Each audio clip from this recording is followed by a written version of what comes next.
Hey, what's up guys? I'm going to be showing you guys how my Garmin Livescope is set up on my boat. I know a lot of you guys been waiting for the mega live imaging, but you guys are all mega disappointed. The picture quality is just nothing compared to the Livescope. But don't get me wrong, the Humminbird has amazing side imaging and the Humminbird 360 is amazing. But I know a lot of you guys are going to be jumping ships, and I want to save you guys some time and money on the Garmin Livescope setup. So check it out. I'm going to walk you guys through. I'm going to skip the wiring part. I'm just going to show you guys the mounts and how I have it set up. But if you do have questions on the wiring part, do not hesitate and let me know. So anyways, check it out. Alright, so first of all, I'm running the Garmin 93 SV Echomap Plus.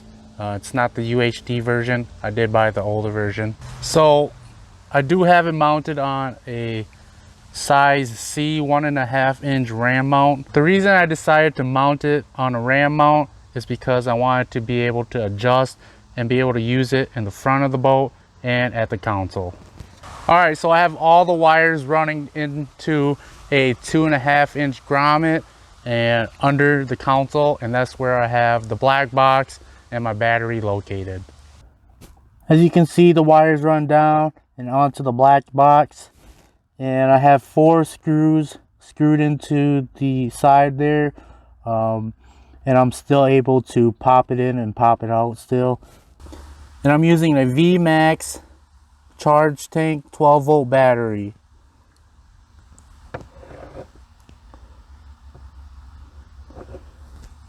This battery lasts me at least a full day.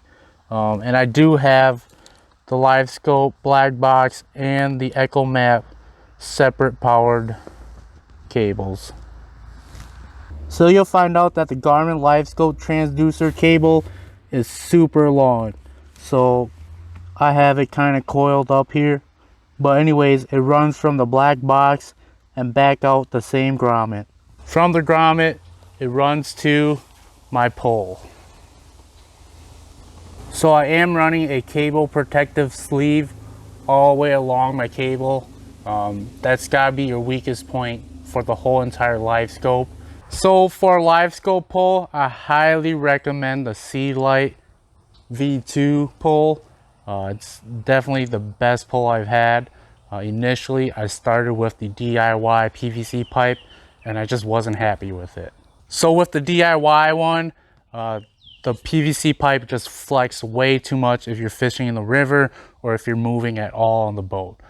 So that's why I went with the Seelite. It has a metal, I believe it's aluminum or some sort of metal type pole, and it can go up to 3 to 4 miles per hour with no problems at all.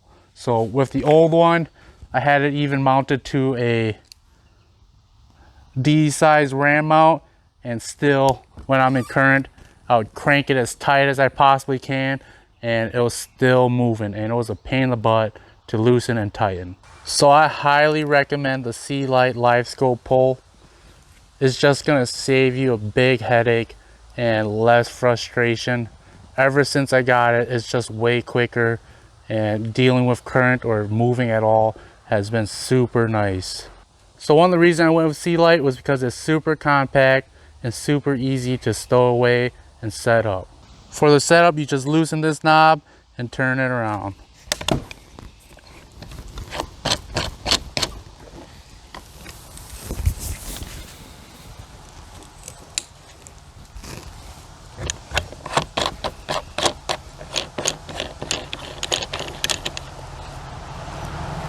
That's all you gotta do, and your Livescope pole is ready to go.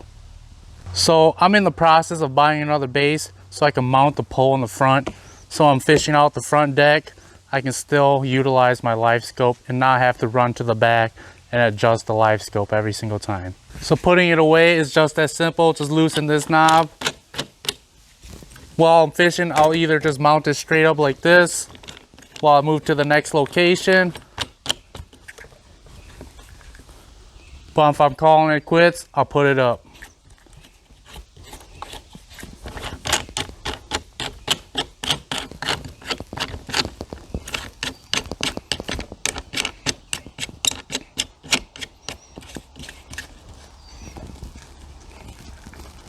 just like that. So one thing that's really nice about the Seelite mount is you can remove the pole completely from the mount.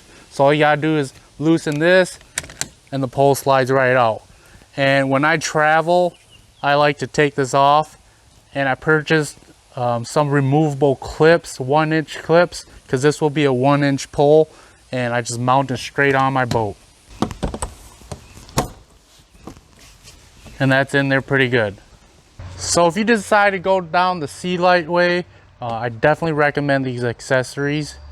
So I have the precision fishing design clips. So these clips are super nice because they can move around and they're easily detachable, and it won't cause too much stress on your cables. All right, so for the base to mount the transducer onto the pole, I went with the Summite pole mount. I believe it's their trolling motor mount model, and it fits perfectly at the base of this pole. And also on here, I have the cable protection. I got it from a guy on Facebook named Malachi Her, so shout out to him. This thing has been nice in protecting my cable. Last but not least, I bought the transducer protector case. It's just nice to know that you have something hard protecting that expensive transducer.